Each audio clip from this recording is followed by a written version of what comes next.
Shalom teman-teman semuanya, kita semua diberkati oleh Tuhan, amin. Sekarang kita masuk ke part yang ketiga, termotivasi karena cinta.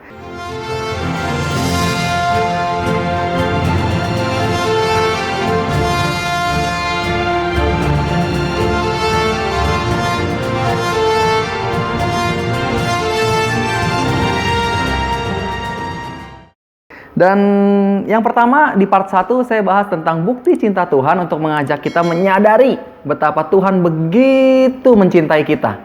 Di part kedua, saya sampaikan bahwa kita perlu untuk memiliki pengalaman bersama dengan Tuhan. Karena pengalaman itu yang membuat cinta menjadi lebih hidup. Right? Dan sekarang di part ketiga, gimana cara untuk menjaga cinta yang telah kita sadari dan hayati ini? Menjaga cinta Tuhan dalam diri kita. Dan saya kasih tema kecil namanya menjaga api cinta Tuhan. Dan hal sederhana yang mau saya bagikan adalah untuk menjaga api cinta Tuhan, kita perlu sebuah relasi. Yaitu kayak pacaran aja teman-teman ya. Kalau di pacaran kan yang bikin kita bisa lebih kuat cintanya gitu kan, lebih punya rasa saling memiliki gitu, dan akhirnya mempersatukan kita, tentu relasi itu. Dimana ada yang namanya komunikasi, ada pengenalan, ada yang namanya ya kebersamaan, juga kemesraan, ya gitu deh. Lu anak-anak muda pasti ngerti banget gitu. Dan sama sebetulnya. Ketika kita bilang bahwa diri kita mencintai Tuhan, maka untuk memaintain cinta itu, kita perlu sebuah relasi dengan Tuhan. Yohanes bab 15 ayat 5 katakan bahwa akulah pokok anggur dan kamulah ranting-rantingnya. Barang siapa tinggal di dalam aku dan aku dalam dia, ia berbuah banyak. Sebab di luar aku, kamu tidak dapat berbuat apa-apa. Tuhan mengajak kita untuk tinggal di dalam Dia. Tinggal dalam cintanya.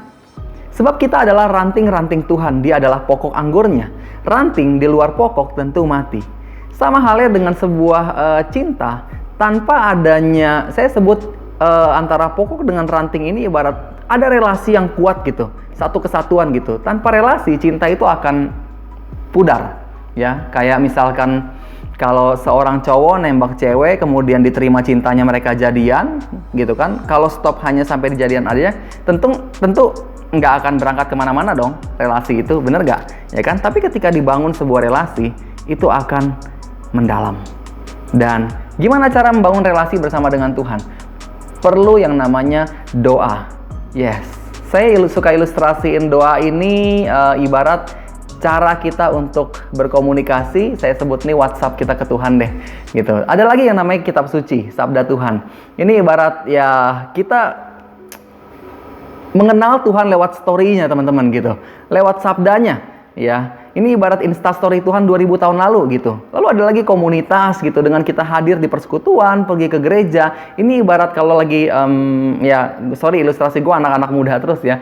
Kalau lagi pacaran tuh kayak kita ngapel teman-teman, di mana kita ada bersentuhan gitu kan, interaksi secara langsung gitu dengan orang yang kita cintai ya. Dan dalam gereja Katolik kita mengenal juga ada Ekaristi, saat dimana kita intim dengan Tuhan ya. So WhatsApp Tuhan kita, stalking story dia 2000 tahun lalu gitu lewat kitab suci, dan hadir di persekutuan, datang ke gereja, buktikan cinta kita.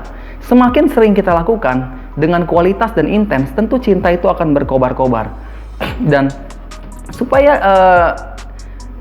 cintanya itu menjadi begitu menyala-nyala dan kuat, doa itu juga perlu doa yang berkualitas teman-teman dan intens.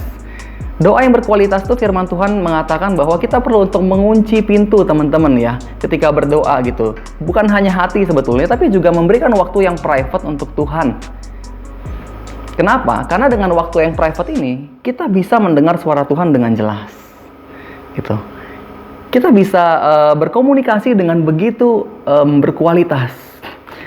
Mungkin ada orang yang bilang bahwa Frans, gue doa kok, di jalan gue doa, di kendaraan gue doa gitu kan.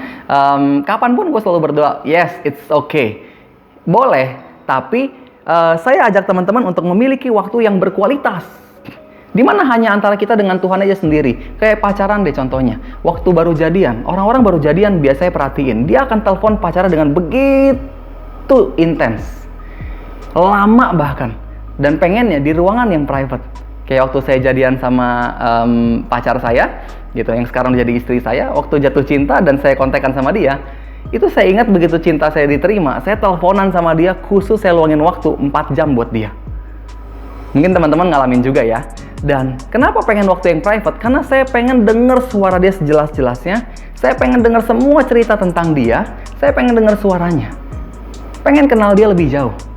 Itu lain halnya kalau misalkan saya teleponan sama pacar saya pas baru jadian, anggaplah di kendaraan misalkan, saya rasa tentu nggak efektif komunikasinya.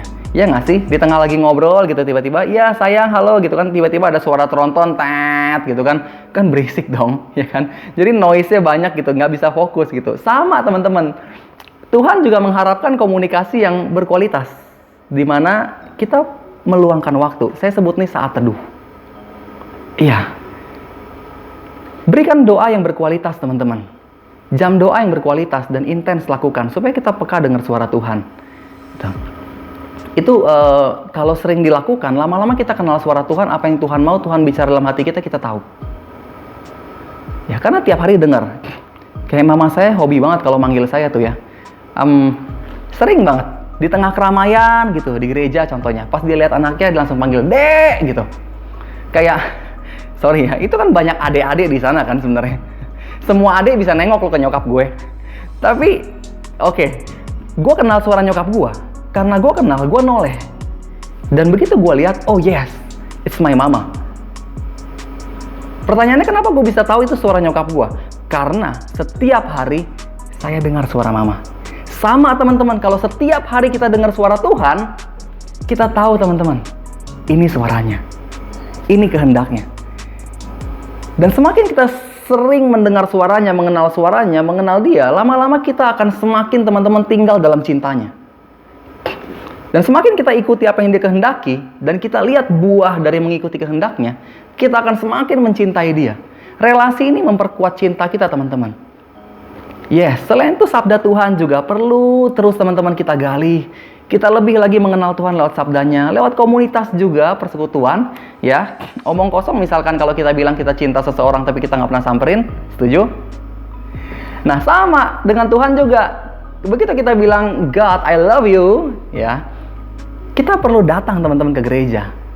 Ini bukti bahwa kita mau ketemu dengan dia, berjumpa dengan Tuhan, interaksi langsung dengan Tuhan. Iya, lewat sesama.